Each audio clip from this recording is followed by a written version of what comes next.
ఓం శ్రీ సాయిరామ్.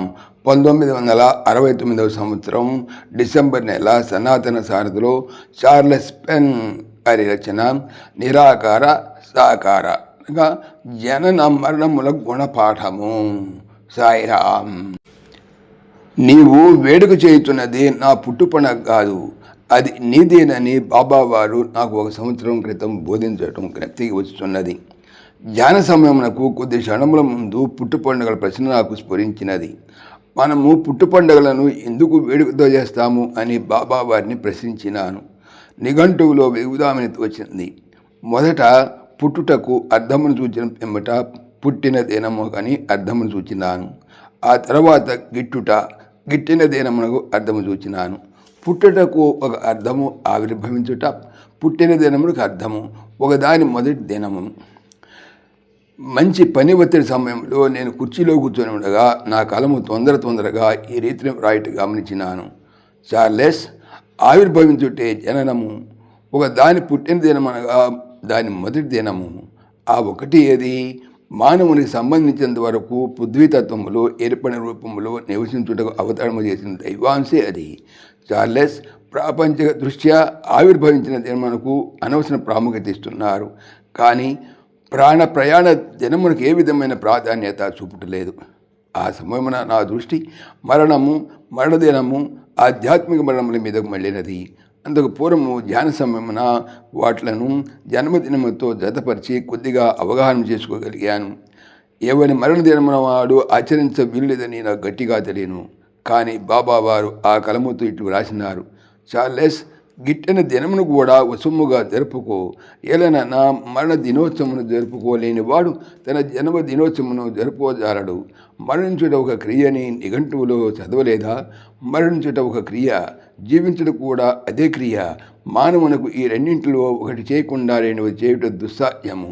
ఈ విషయం బాగా అవగాహన చేసుకుని వారు మాత్రమే జీవించుట, మరణించుట వేరువేరుగా భావించేదరు. ఆ రెండు వేరువేరు కాదు అని ఒకటేనని నేను నమ్మిన మరుక్షణమే జనన మరణముల సమసిపోవును.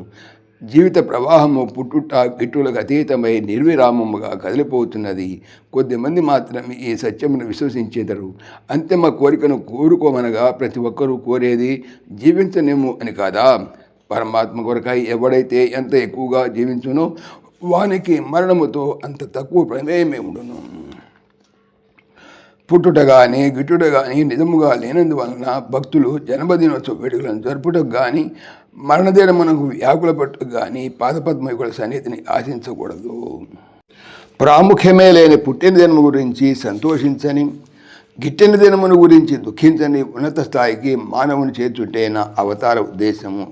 చార్లెస్, అంతఃకరణమును సర్వోత్కృష్టాయిలో సమముగా నిలపగలిగినప్పటికీ వాడు ప్రతి క్షణము తిరిగి పుట్టుతూ గిట్టుతూనే ఉన్నాడు. మబ్బులు గోచరమైన రీతిలో రూపరహిత స్థితి నుండి రూపమును పొందుటే పుట్టుట, తిరిగి మబ్బులు అగోచరమైనట్లు ఆకారమును వీడి నిరాకారుడు గిట్టుట. రెండిటికి మధ్య కాల వ్యవధే కానీ ఇటు పుట్టుట గిట్టుటలు ఒకటే, వేరు కాదు. అట్టి ఉత్తమోత్తమ స్థితిలో మానవుడు సుఖదుఖములకు జయాపజయములకు అతీతుడు. ఎప్పుడైతే భక్తుడు తదాత్మ అనుభవించి అనంత స్థితిని పొందునో అప్పుడే అదే జీవితంలోనే నన్ను చేరువు అని పయనము పరిసమాప్తి నొందును. ఎందుకనగా మరి వియోగము రాకుండానట్లు వాడు నాలో లయమవలేదా? నువ్వు నన్ను ఎంత తీవ్రముగా ధ్యానించుదవో అంత సమీపం పొందుదువు కదా. ఆ సమయమున కలము మాధుర్యం అందించటం మానినది, కానీ దాన్ని ముంచుతున్నటువంటి అమృత పాత్ర మనకు మూత పెట్టలేదు. ఇంకా అది ఆ అమృతం అందిస్తూనే ఉండును కదా. సాయిరామ్.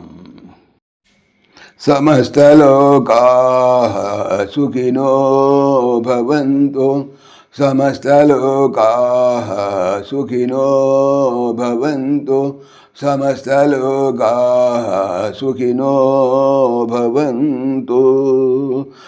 ఓం శాంతి శాంతి శాంతి. జై బోలో భగవాన్ శ్రీ సత్య సాయి బాబాజీకి జై. సర్వం సాయిశ్వరార్పణమస్తు. ఆత్మీయులకు మనవి, ఈ ఛానల్తో పాటుగా లెరన్ భగవద్గీత, లైవ్ గీత అనేటువంటి భగవద్గీత ఛానల్ మరియు భక్తి పరిమళ టీకా భాగవతం అనే భాగవత మరో ఛానల్ను స్వామి నా చేత చేయిస్తున్నారు అని తెలుపుతున్నాను. వీటికి సంబంధించిన లింక్స్ డిస్క్రిప్షన్లో చూడవచ్చు. సాయిరామ్.